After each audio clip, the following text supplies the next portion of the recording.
সর্বস্তরে অ্যাপস চলে আসে। অ্যাপসটি ওপেন করার পর এরকম একটা পেজ খুলে আসবে।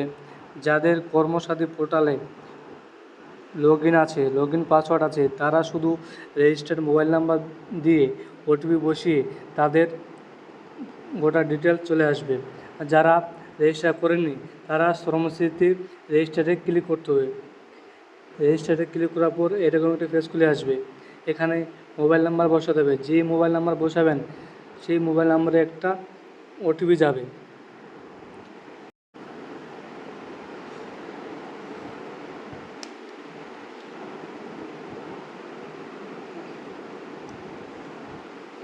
ওটিপি বসিয়ে এরকম একটা পেজ খুলে আসবে। এখানে নাম দিবেন, নাম দেওয়ার পর আধার নাম্বার দিবেন, আধার নাম্বার দেওয়ার পর ফাদার নাম দেবেন, তারপর সাইন আপ করবেন। ভিডিওটি এই পর্যন্ত। ভিডিওটি কেমন লাগলো কমেন্টে জানাবেন। আর চ্যানেল নতুন হলে সাবস্ক্রাইব করে পাশে থাকবেন। এই অ্যাপসটি প্লে স্টোরে এখনও আপনারা পাবেন না।